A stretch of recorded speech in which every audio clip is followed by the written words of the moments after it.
It's been a weekend full of drama for the Labour Party as Andy Burnham's campaign to become Gorton and Denton's MP was cut short after 24 hours. Yet it seems civil war has broken out with the party. It first started with a tweet thread from Burnham. "I'm disappointed by today's NEC decision and concerned about its potential impact on the important elections ahead of us. To whoever is Labour's candidate and to our members in Manchester and Tameside, you will have my full support and I will be there whenever you need me. Tomorrow, I return with full focus to my role as Mayor of Greater Manchester, defending everything we've built in our city region over many years. I decided to put myself forward to prevent the divisive politics of reform from damaging that. We are stronger together, and let's stay that way. The fact that the media was informed of the NEC decision before I was tells you everything you need to know about the way the Labour Party is being run these days. You would think that over 30 years of service would count for something, but sadly not. This then prompted a source from the party to claim that the manner in which Burnham found out the NEC blocked him was false. Beth Rigby tweeted, "Labour source said last night it's categorically untrue that the party briefed before Burnham was informed, but this morning, sources close to Burnham tells me news via Pippa Crerar on X at 11:56 a.m. and Burnham received a call from the party at 12:12 and an email from 12:20. Clearly, very bad blood over all of this." Labour's Douglas Alexander claimed on the BBC Breakfast that if Burnham was allowed to stand, all the attention would be looking at the internal Labour Party politics. If a different decision had been taken yesterday, I think it's perfectly plausible that we would have had months of psychodrama. Who's in, who's out, who's up, who's down in Westminster. And honestly, I think that's the kind of conversations that the public absolutely hate. They want politicians focused on their priorities rather than on other politicians' ambitions. And in that sense, it gives us an opportunity to focus on the job in hand. Despite everything you've said, the reality is that he has in fact been blocked from essentially, eventually, potentially running against Keir Starmer as Labour Party leader. No, actually, the judgment that was reached by the National Executive Committee officers yesterday was that now is not the time for what they judged an unnecessary by-election. But listen, Andy said yesterday he'd been out of Parliament for 9 years. I was out of Parliament for 9 years and was elected in July 2024. If Andy wants to stand in the future, I very much hope that he would stand for Westminster. He's an immensely talented and likeable politician who's doing a brilliant job for Manchester. The judgment that was made yesterday was that the timing is not right now, given the fact it would create a by-election in the mayoralty of Manchester. But if Andy wants to stand in the future, I'm sure people would look on it with a great deal of favour. If Labour thought that blocking Andy Burnham would mean the story is over and they can move on, it seems they miscalculated. Multiple MPs have now spoken out against Keir Starmer and the party, including Leeds East Labour MP Richard Bergen. Like a lot of Labour MPs, not just on the left, by the way, and like a lot of Labour members and Labour councillors and Labour voters, I'm utterly flabbergasted and appalled by what the Prime Minister has pushed through. Because what's happened is a nasty factionism through banning Andy Burnham, the Mayor of Greater Manchester, from standing in a Greater Manchester seat in this parliamentary by-election has taken priority over beating reform. Everyone knows that Andy Burnham is best placed to beat reform in this important parliamentary by-election. The real challenge we face as a Labour government is ensuring we don't have what I would consider to be the first far-right government in our country's history. And so for the Prime Minister to intervene and push through an NEC officer's vote of voting to ban Andy Burnham beggars belief. And it risks not only a real gift to reform, and it is a gift to reform, it risks not only reform winning the parliamentary by-election, keeping up their momentum, unfortunately, it also risks Labour even coming third. We saw that in the Caerphilly by-election, where people took the conclusion that Plaid Cymru were the party to vote for to stop reform. So it's a real mess. What needs to happen is this decision needs to be overturned, and it needs to be overturned quickly so we can focus on actually winning this important parliamentary by-election. So let's this is crazy stuff. I mean, I find it very funny.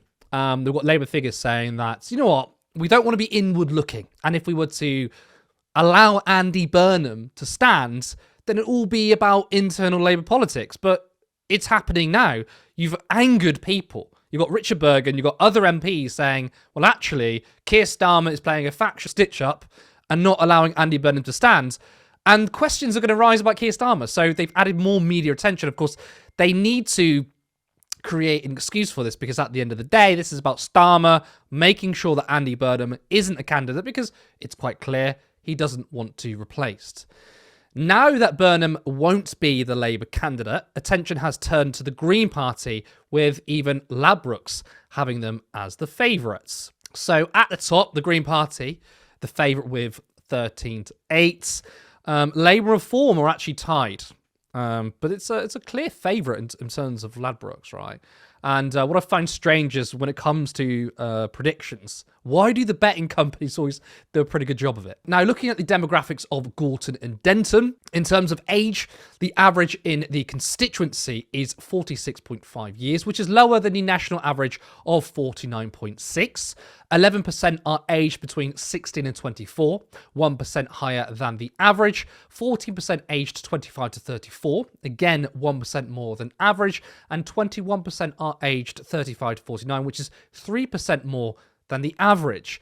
Given that the Greens are the most popular party for under 50s, this is good for them. Over 65s are underrepresented with 12.6%, whilst the national average is 19.1%. A good sign for the Greens and something that will work against reform. Looking at demographics based on religion, the seat has a high Muslim population, which could work well in the Green Party, given their policy on Palestine compared to reform and the Labour Party. However, it's not a foregone conclusion that the Greens will win all the support from Muslims, as the Workers' Party will also be standing, and they usually garner a lot of support from them. It's worth noting that the Muslim vote suggested Muslims vote for the Greens back in the 2024 general election. A big boost for the Greens over the Workers' Party in terms of winning over the Muslim votes is the Green Party Deputy Leader Mohsin Ali, who has put himself forward for the seat. This was confirmed by Ava Santina from Politics Joe. Green co-deputy leader puts himself forward for Greater Manchester by-election. Now, I actually believe that Laura Beveridge was the one to break this information. Santina also said this. Upset from local Greens, fears this would be a parachute candidate, and anxiety over whether a Yorkshireman could win in Manchester. I think these are all genuine questions to ask. I mean, Mohsin Ali is not quite local. He's from Leeds, that's where I live actually, but he's still from the north. And of course, this is a little bit different than a sort of Keir Starmer style parachute, because ultimately Green Party members will decide who the candidate is. Mohsin Ali can put himself forward. Other names such as Hannah Spencer is hotly tipped to announce her run, and she's even more local to the area. But the membership will decide. So even if Mohsin Ali is the candidate, and again, I think he'd be a very good candidate, very good working class voice, which, by the way, criticisms of the Green Party in the past is that they've been too middle class. He's a strong working class voice. The membership will decide. So there is an element of democracy. Potentially, though, this could be harmful for Ali, because let's say he has thrown his hat into the ring. Hannah Spencer or someone else throws their hat into the ring, and the membership decides to go with them. I'm worried that the media are going to be like, whoa, Mohsin Ali, you're clearly not a very good candidate if the membership doesn't want you. Of course, there's a abundance of reasons, and the membership may decide to go with someone else because they're more local, but you know what the media like. They're going to be like, well, you're clearly not good enough. So it could be a potential blow. Now, we reached out to Mohsin Ali for comment, and he said, this will be a critical election where, as Greens, we face the threat of reform head on. In a diverse community like Gorton and Denton, we must offer a politics of hope, of real action against the climate crisis, and standing up for working people, as I know the Green Party can. I'll take that message and that determination where it is wanted. The demographic makeup of Gorton and Denton being favourable to the Greens is bad news for the Labour Party, but not just because there's a good chance they will lose the seat after blocking Burnham, but above all, they do not want the Greens to win, and that's they find a reform victory preferable. A reform win would be terrible, said a sometime advisor to the leadership, but a Green win would be existential. So cue, obviously, all the evidence that where we said on the left that the Labour Party hates the left out of any political faction. That is basically your proof there. They would rather reform win a by-election than the Greens did, which means if you were to ask them, I mean, they wouldn't be honest about it, but internally they're probably thinking, we would rather a Reform government than a Green one. Something I believe that to be the case. Now, if you were to say that, you're going to get a bunch of Labourites and Starmerites say, don't be preposterous. That's ridiculous. I mean, you're crazy. You're just a hard left idiot. Well, you've got insiders saying the Greens winning is worse than Reform. Now, Labour are supposed to be a progressive party. They're supposed to agree with the Greens on more things. And nominally, they do. People inside the Labour Party have lots of agreements with the Greens, whereas Reform and Labour supposedly don't agree.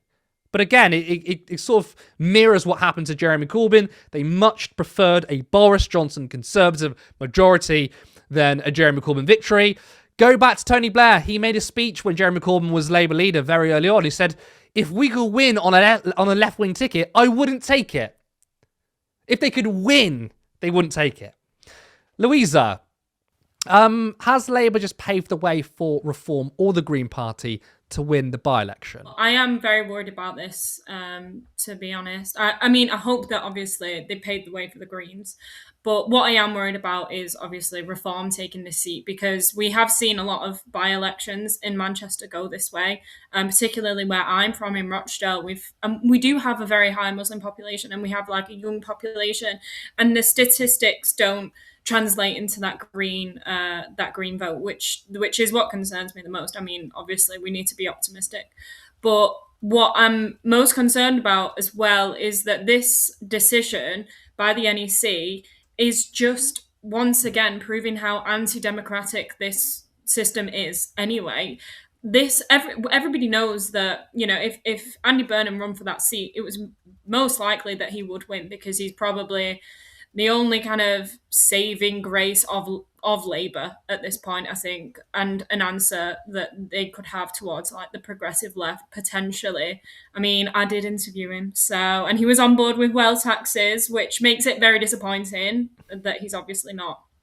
That he's been blocked. But again, it speaks to this idea that this kind of party politics is managerial. It's not representative of people, because Keir Starmer voted against, you know, he himself has voted against Andy Burnham being able to run.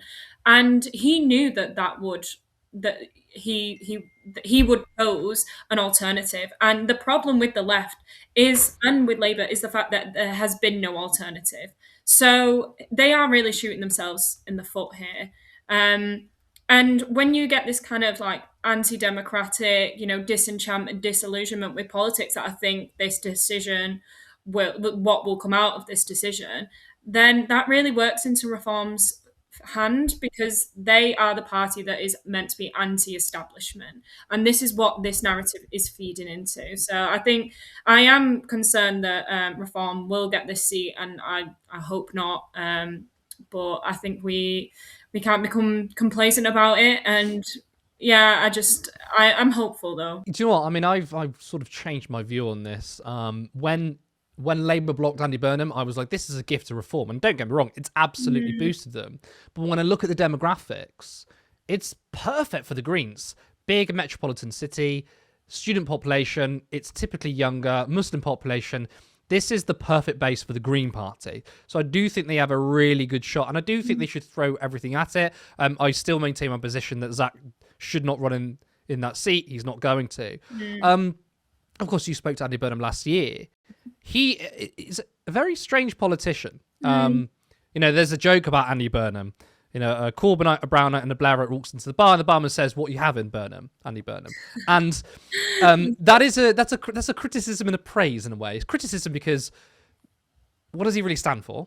Yeah. But it's a praise because so many people at the top of the Labour Party are stuck in the 90s, right? They're stuck with Blairism, whereas I do think Burnham has the integrity to at least change his politics. I do genuinely believe him. Now, this is a guy who voted for the Iraq War and PFI. He has a Blairite history, but I do genuinely think that his politics are slightly moulded in order to serve the party as a whole. Maybe I'm being too nice, or maybe I'm giving excuses for him, but I do think, especially under Jeremy Corbyn's leadership, he never tapped in the back. I mean, he could have spoken up for him at times, but he didn't join in the chicken coup. I do think it's changed. And then you're telling me when you interviewed him, he's talking about wealth taxes. Give me a bit of insight with your conversation with him about his wider politics now, you think? Well, obviously, I'm from Manchester, and he has done a lot as mayor. He's got all the bus service under like council now, so that we have like £2 buses. He's actually done a lot for the city, and people do really like him as mayor. And I think that does really speak to his politics, like this kind of idea of like nationalizing things, which I'd hope that's what made me hopeful as well about him potentially being able to run. And when I did ask him about wealth taxes, like he didn't have to come that day. I was with the Patriotic Millionaires, and we was doing this campaign around the country, and they had this big bus that had said, tax us the super rich. And Andy Burnham came down to be pictured in front of the bus and to come and speak to us. And he was insistent that, the people in this country, especially down in London and places like that, are not paying their fair share, and that there did need to be a complete reform of that of the tax system. Which again, he can say that because he's mayor, and this sort of thing wasn't, he's not going to get held to it. But it Yeah. was it did take me by surprise. I thought it would be a little bit more I don't know, like tentative than that, but he was quite direct about it, which I thought was really positive. So obviously I was disappointed. Okay, quickly, what are your thoughts about Labour insiders? I mean, saying they're more worried about a Green victory of a Reform one. I'm not surprised that's their position, but they've just kind of admitted that. So what do you think about that? Well, I think they can sort of put off a vote for reform as like a protest vote, but a vote for the Greens is existential because it shows that sort of centrist party politics is over. There is no middle ground, and there's no space for them anymore. And I think that's probably why they're so worried about it. And at the end of the day, it's also showing that they are not left. If you're gonna vote for the left, then you're gonna vote for the Greens, and they don't even provide any alternative or an option. People don't even know what they're voting for when they vote for Labour, other than, well, I'd imagine the same, because that's what we've seen in the last couple of years. So, or the last however long it's been, it feels like years. But yeah, I think that's probably why.